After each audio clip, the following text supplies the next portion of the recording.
Mais uma vez, boa noite a todos. Sejam muito bem-vindos a esta casa nesta noite. Que a paz, o amor de nosso Senhor Jesus Cristo nos envolvam, nos protejam. Hoje é um dia de grande alegria, em que o Centro Espírita Chico Xavier abre suas portas para receber o Dr. Isaías Claro, a quem nutrimos imenso carinho, admiração, por sempre tratar a todos nós aqui de maneira muito amorosa.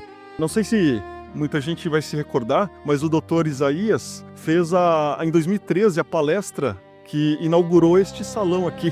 Foi uma noite memorável, o senhor até cantou, não sei se hoje o senhor vai cantar também, e foi muito emocionante para inaugurar os trabalhos. Aqui não tínhamos ainda o forro, né? Tinha alguns acabamentos para serem finalizados. Fazendo uma brevíssima apresentação do Dr. Isaías, para quem ainda não o conhece. Ele profissionalmente abraçou o direito, foi promotor de justiça até aposentar-se e na seara espírita é orador, expositor, é escritor de obras espíritas. Ele fundou a comunidade espírita Joana de Ângeles em Oswaldo Cruz. O Dr. Isaías tem um canal no YouTube muito interessante, vale a pena acompanhar, tem estudos bíblicos, um estudo maravilhoso do Evangelho segundo o Espiritismo. E há mais de 30 anos ele se dedica ao estudo do tema depressão. É curioso alguém da área do direito abraçar esse tema, né? Um tema que diz respeito à saúde mental. Então ele é um profundo estudioso desse tema e é sobre esse tema que ele veio nos brindar essa noite para falar sobre a depressão, uma abordagem espírita cristã. Então, doutor Isaías, a palavra está com o senhor e com muita alegria nós o recebemos e sinta-se em sua casa aqui. Crianças, adolescentes, jovens, queridas irmãs, queridos irmãos, o amor me traz aqui, o amor nos traz aqui. Tive a honra de percorrer as fileiras, os corredores, as cadeiras, e cumprimentar pessoalmente quase todos muito carinhosos, simpáticos, acolhedores, receptivos, fazendo jus ao nome da casa, Chico Xavier. Não poderia ser outro nome, e sendo este o nome, não podia ser outro o nosso comportamento. Sinto-me em casa realmente, entre amigos. E o nosso Márcio disse do fato não inédito, mas incomum, de um operador do direito interessar-se pela saúde mental e por este tema. Abraço-os em nome de nosso Senhor Jesus Cristo. E rogo ao Mestre, a Deus, a espiritualidade, abençoá-los. Nossa palestra será breve e do tema depressão traremos alguns apontamentos singelos, porque após a palestra manteremos a boa rotina da aplicação dos passes magnéticos.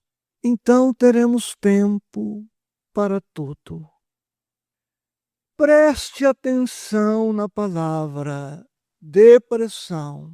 Separemos a primeira sílaba de e ficaremos com estas duas palavras. Depressão. No plural, depressões. Já temos aí uma ideia.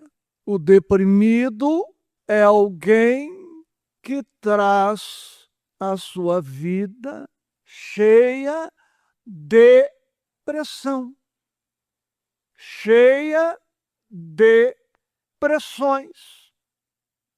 O ser humano é um ser socioeconômico, cultural, emocional espiritual, composto também de perispírito, casa mental, fluido vital. Somos, portanto, seres de organização complexa, e as pressões que podem gerar depressão podem vir de um ou mais aspectos ou componentes da criatura humana. Pressões biológicas ou problemas biológicos podem gerar depressão. Problemas ambientais, problemas sociais, econômicos, tudo aquilo que faz parte da nossa vida em graus diferentes pode contribuir para uma depressão. Em uma palavra, podemos dizer que depressão é uma tristeza, conceito incompleto, mas também nos dá uma pista, nos dá uma ideia. Toda e qualquer tristeza nos leva a uma depressão? Não. Como nem toda gargalhada nos leva à felicidade. A depressão, no seu característico de tristeza, nos mostra que é uma tristeza diferente, quase sempre prolongada, tão prolongada que pode acompanhar o ser por toda a sua encarnação. Tristeza prolongada e profunda, e tão profunda e prolongada que pode levar-nos a experimentar esta depressão, tristeza por toda a vida, e no nosso retorno à pátria espiritual. As estatísticas divergem, mas a estatística mais otimista fala em 10% da população mundial padecendo de depressão. Outras estatísticas chegam a mencionar 20%. Ficando com os 10%, que já é um percentual expressivo, considerando a população de 8 bilhões de encarnados, 10%, 800 milhões. Mais 1 bilhão de ansiosos, mais 1 bilhão e pouco de estressados, quase metade da população mundial é composta de deprimidos, ansiosos patológicos e estressados crônicos. Portanto, por muito tempo, eu vou continuar falando sobre depressão. E tem mais, amores. A população desencarnada passa de 20 bilhões. Projetando-se o mesmo percentual estatístico de 10% em 20 bilhões, 22 bilhões, nós temos, então, somando-se as duas faces da humanidade, encarnados e desencarnados, algo em torno de 3 bilhões de deprimidos. Porque a morte que não mata a vida também não suprime a depressão num passe de mágica. Quem morre ou desencarna deprimido, chega deprimido na pátria espiritual. E lá dará continuidade ao tratamento. Se curar, bem. Se não se curar, retorna, trazendo no bojo da alma a depressão ainda não de todo curada, superada. E assim compreendemos porque encontramos crianças deprimidas, sem causas atuais para a depressão. Herança de um passado que não passou de todo. Portanto, eu, tu, nós precisamos estudar o tema, estudar-nos, para que possamos prevenir ou tratar com perspectivas excelentes de cura. A depressão, queridos, é um tema inesgotável, porque ele está associado à alma humana, e a alma é um universo a ser explorado, conhecido. Não há quem conheça de maneira absoluta a alma humana, a não ser o próprio Pai, que é Deus. Mesmo os espíritos superiores não nos conhecem totalmente. Há escaninhos em nós, departamentos em nós, inexpugnáveis para os espíritos muito superiores. Por isso é razoável pensar que eu não me conheço tanto quanto suponho e quanto seria de desejar.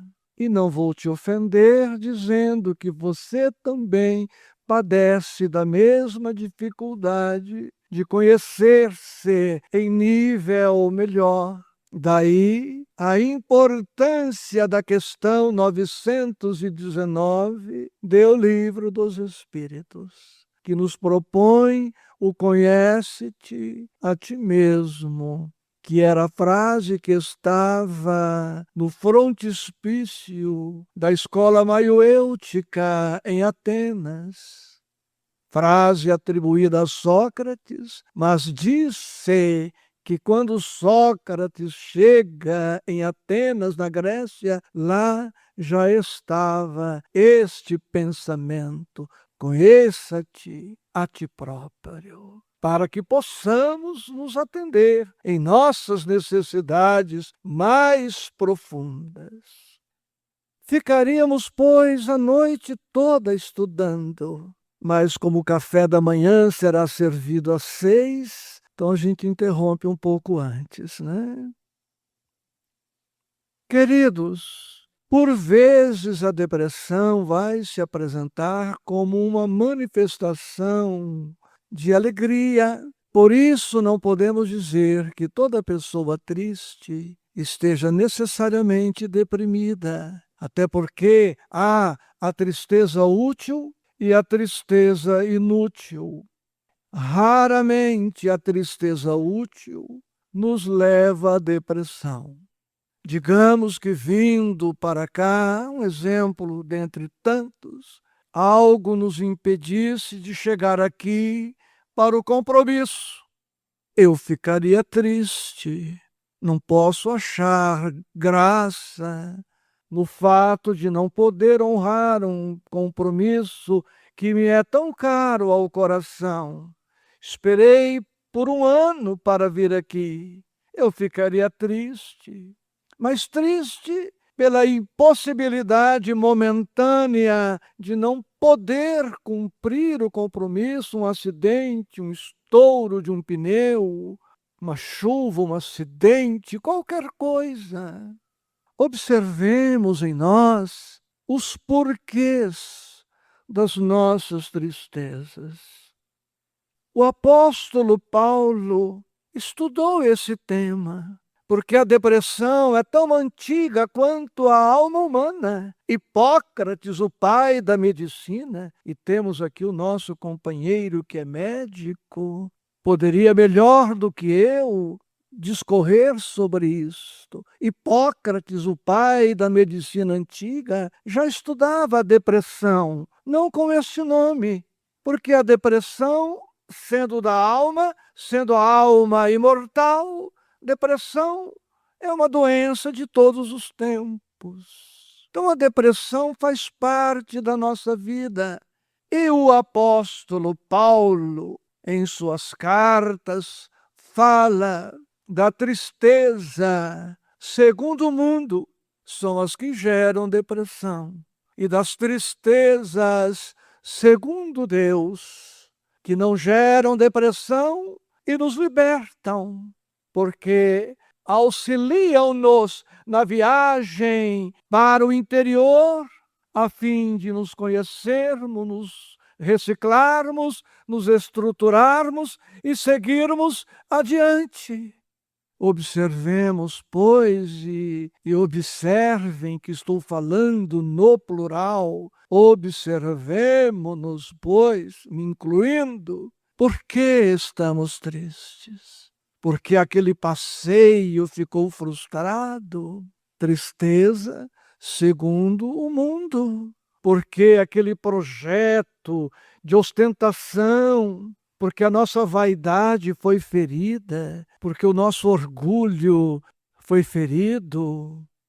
São estas as tristezas que podem nos deprimir pela inconformação que geram, pela insatisfação que geram.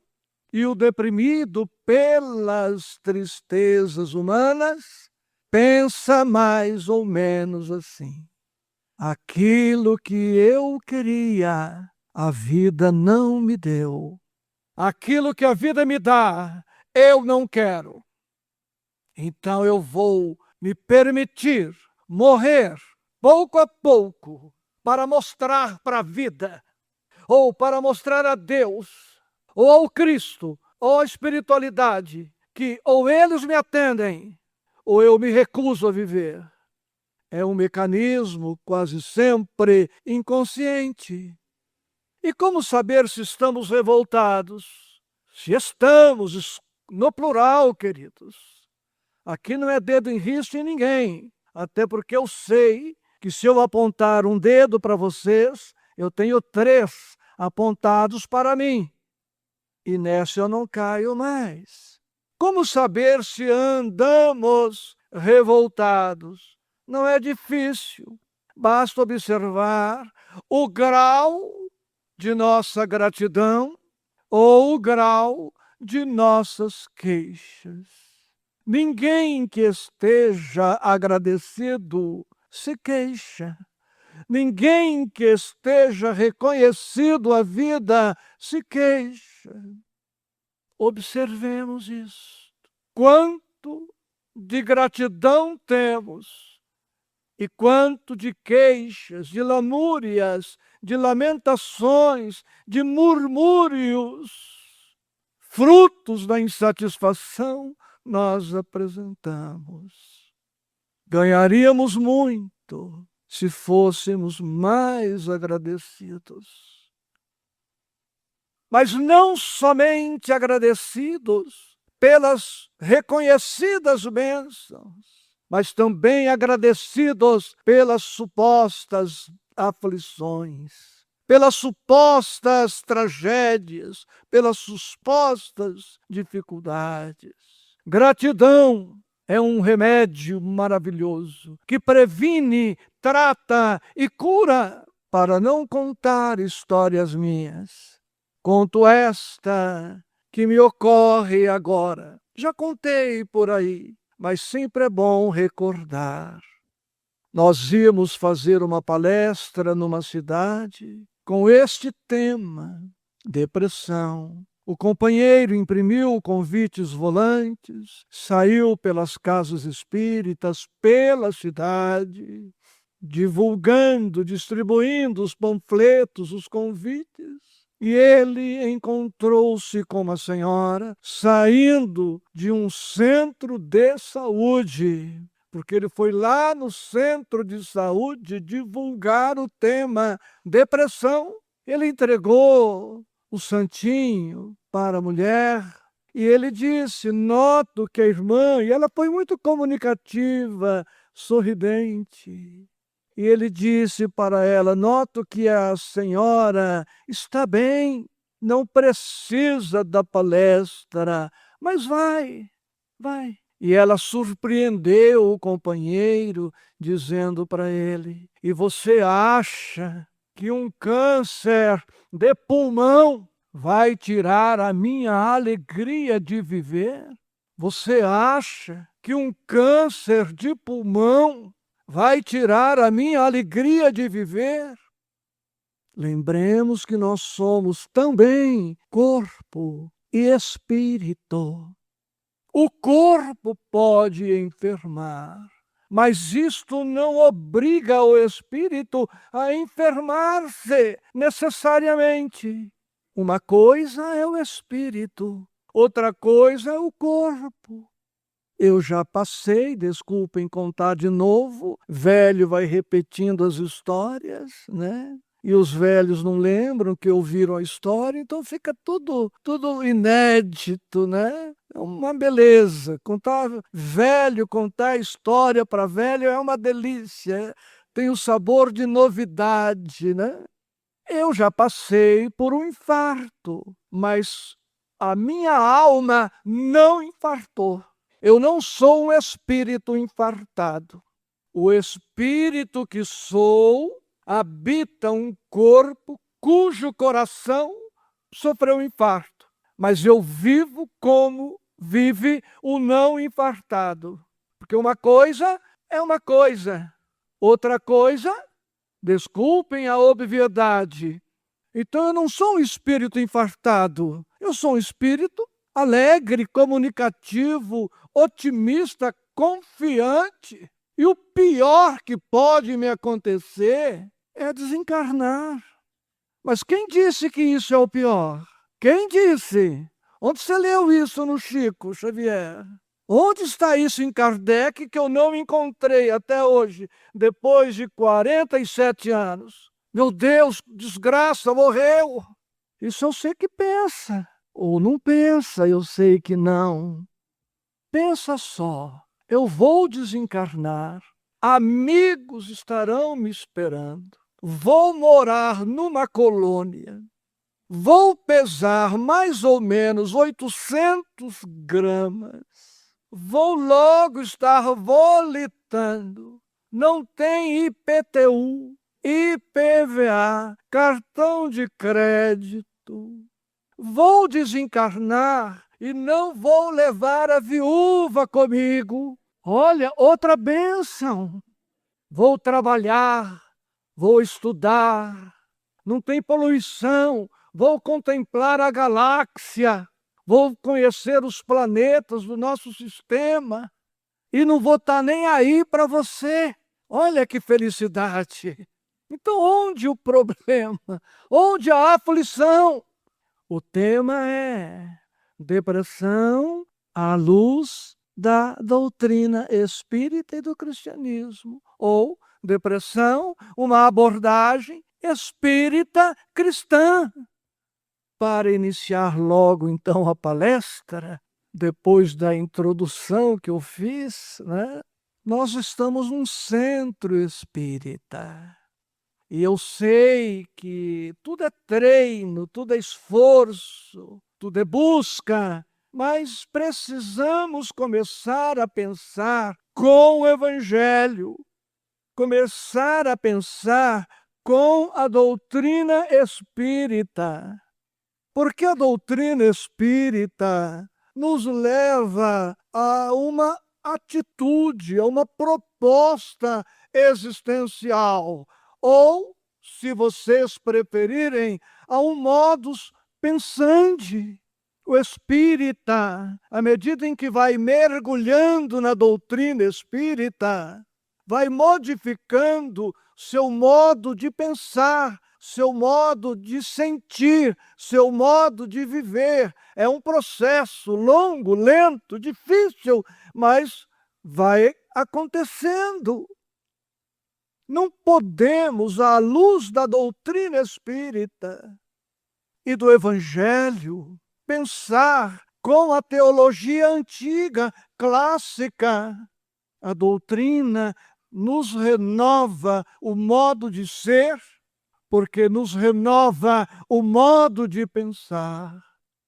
E não é o fato que terá um peso maior na nossa vida, mas sim a leitura leitura que fazemos do fato, a interpretação que fazemos do fato, o sentimento que colocamos no nosso olhar o fato. O fato é o fato, inamovível, inegável. O câncer é um fato, mas ele não obriga a alma a se deixar levar por ele, porque o pensamento é algo muito diferente do fato. Se, diante de um fato, adotarmos uma postura pessimista, derrotista, abatida, desalentadora, isto vai nos deprimir, mas não é o fato em si, mas os nossos pensamentos, os nossos sentimentos. Disse Jesus: onde estiver o vosso tesouro, ali estará o vosso coração. Diremos: onde estiver o vosso tesouro, ali estará o vosso pensamento, ali estará o vosso sentimento, ali estará o vosso foco, ali estará a vossa motivação para viver. Onde estiver o nosso coração, a nossa vida está lá. E o cristão é convidado a transpor os limites do túmulo. A morte não é o fim. Já pensou? Nascer no corpo é morrer para a pátria espiritual. É um renascer. E morrer para o corpo é nascer de novo.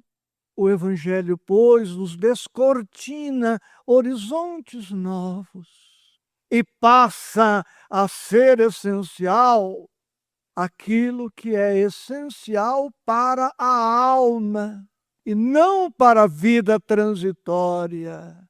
Qual é o cristão?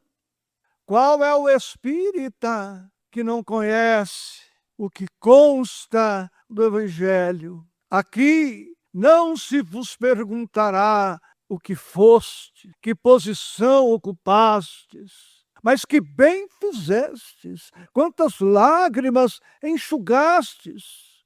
Permiti ao Márcio que se referisse a mim da maneira como ele o fez, reportando-se aos títulos, porque não era o momento de ser indelicado com uma alma tão delicada quanto o Márcio, mas chegaremos lá sem títulos. Sem títulos. Eu preciso ir caminhando para o encerramento para que possamos equacionar nossa agenda. Eu estudo depressão há exatos 38 anos. Não digo que não exista, mas eu nunca atendi um deprimido, e foram muitos os que eu atendi e atendo. Nunca encontrei um deprimido que não apresente uma dessas causas: imaturidade espiritual, imaturidade, infantilidade, muita atitude infantil, caprichosa. A criança é egóica, centralizadora. A criança contrariada se joga no chão, esperneia, grita, chora.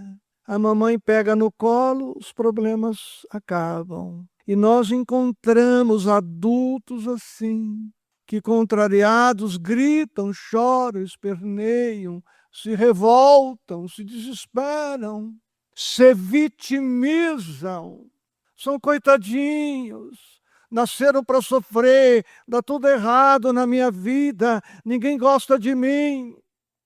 Imaturidade constrói a vida sobre fantasias, odeia ser contrariado. Vou dar uma dica dos tigres. As pesquisas demonstram que um tigre, em média, realiza 10 tentativas até conseguir a sua caça. E o tigre não desiste, não acha que é vítima da natureza, que está tudo contra ele. Ele tenta, até conseguir a caça. O ser humano tenta uma vez, duas, três, desanima, desiste, não persiste, não persevera. Se os tigres incorporassem a mentalidade humana, morreriam de fome. Se os homens, criaturas humanas, incorporassem os tigres, venceriam todos os problemas. Mas é mais fácil a gente desenvolver o complexo de coitadinho. Nós não somos coitados. Nós não somos coitados. Nós somos filhos de Deus. Nós somos filhos de Deus. E Deus não quer filho meia tigela, meia boca, meia sola, filho pela metade. Ele quer filho completo, pleno, feliz, realizado, e nos dá todas as condições para isto. Nós trazemos em latência todos os atributos de Deus, todos. Deus é bom, nós somos potencialmente bons. Deus é todo-poderoso, nós temos poder, potencialmente falando. O que precisamos é perceber isto e darmos-nos ao esforço de desenvolver em nós as potências divinas que dormitam em nossa alma. Isso tudo é bíblico, queridos. Vós sois deuses. O Cristo foi categórico. Tudo quanto eu faço, vós podereis fazer.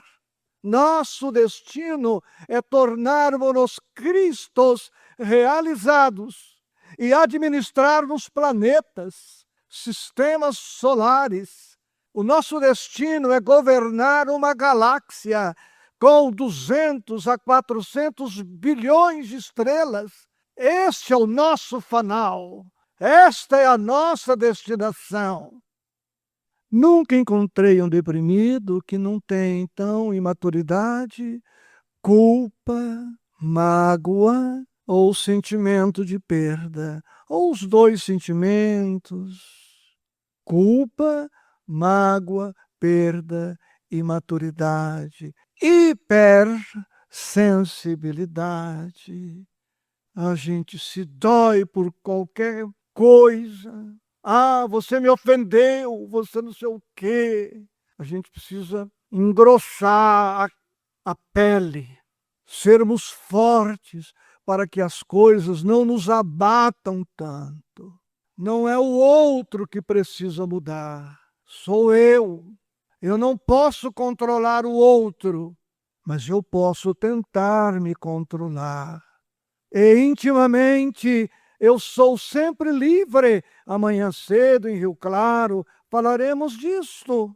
Você pode me manietar, emudecer, algemar, engessar, imobilizar. Você pode tudo, mas você não vai me impedir de continuar pensando em Deus, no Cristo, na vida, no Evangelho, no amor, na fé, no bem. Intimamente somos senhores de nós mesmos. Então o Evangelho é este manual de estruturação espiritual, de capacitação espiritual, de independência espiritual. O cristão com o Cristo chora, mas chora compreendendo, chora crescendo, chora progredindo, chora melhorando, chora estudando, chora amando, chora servindo, chora auxiliando, chora cooperando, chora perdoando, chora desculpando. E esta é a tristeza útil que nos permite sofrer, mas não nos constrange à depressão. Então, com o Cristo, a dor é o trampolim, é o patamar, é o degrau. Quando o Evangelho nos diz: Jesus, se alguém te bater na face esquerda, dê-lhe a direita. O sentido não é literal. Eu esbofetei o nosso irmão Reinaldo na face esquerda e ele diz: agora bate na outra. Não. Quando alguém te bater numa face, mostra-lhe a outra. Mostra que existe um outro jeito de fazer. Mostra que tem um outro jeito de falar. Mostra que tem um outro jeito de viver. E tudo isto, queridos, no Evangelho. O Márcio lembrou que eu tive um certo cargo, e lá atrás, quando Jesus estava na terra, um promotor de justiça da época falou: eu vou te matar, eu vou fazer isso, eu vou fazer aquilo. Aqui no nosso jeito caipira de expor o Evangelho hoje. E Jesus falou para ele: olha, eu tenho feito o bem, eu tenho amado a todos, eu tenho devolvido a vista aos cegos, o movimento aos paralíticos. E eu gostaria de saber por qual desses crimes você quer me condenar.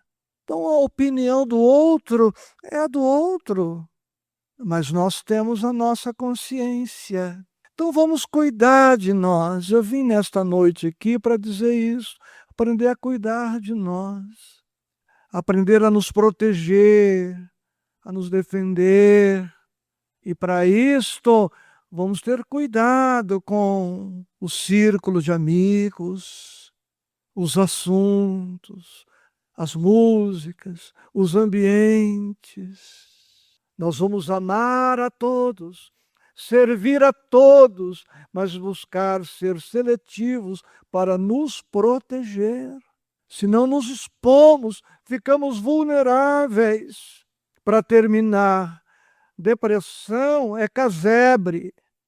É casebre a depressão. Os pensamentos negativos vão formando um casebre, uma favela. E o deprimido, quando se dá conta, está morando num casebre, pobre, feio, fedorento, triste, desbotado, descorado, que ele construiu, sem se dar conta, por inocência, por desconhecimento, por invigilância. Não estamos acusando, estamos registrando o fato.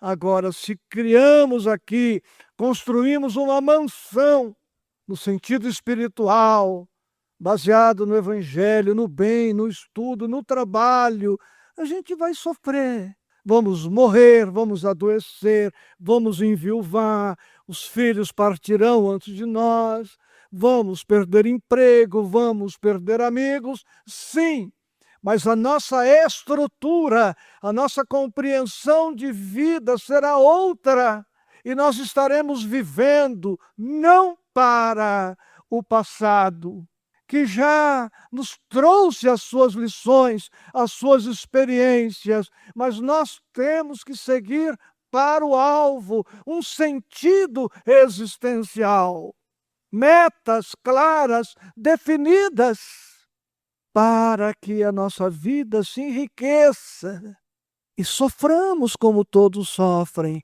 por fora, mas por dentro estaremos diferentes. Eu te agradeço, peço perdão se faltou clareza, se faltou objetividade, mas houve amor na nossa intenção. Então, proteger nossa casa mental, escolhermos sermos seletivos, amando e servindo sempre, mas escolhendo aquilo que vai compor a nossa vida.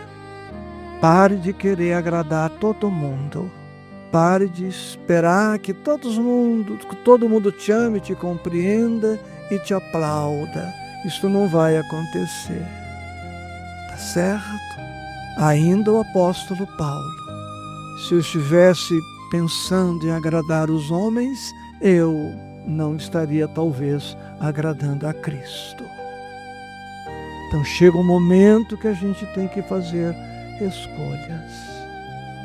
Um beijo no seu coração, com votos de muita paz e segurança em Cristo Jesus. Tenho-vos dito isto, para que em mim tenhais paz. No mundo tereis aflições, mas tende bom ânimo. Eu venci o mundo. João 13 está lá. Peço que não aplaudam, guardando as mãos para a transpiração, excelente técnica de superação da depressão. Cuidado com o sofá, controle remoto, são inimigos da nossa alegria.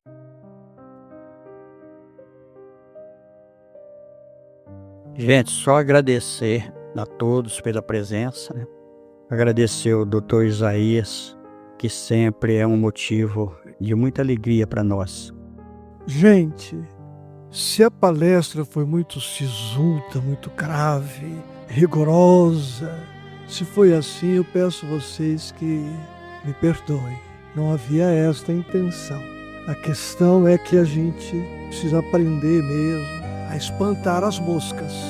Tem que dar um chope longo para culpa, mágoa, tristeza. Não ache graça na sua tristeza. Não tenha prazer em ficar triste de maneira prolongada. Foi isso que eu quis dizer. Eu agradeço ao Dr. Isaías pela simplicidade. Meu irmão, Deus te abençoe. Que Jesus ilumine sua vida, viu? Gente, muito obrigado. Que Deus nos abençoe. Amanhã é um novo dia e vamos afastar a depressão das nossas vidas. Muito obrigado, gente.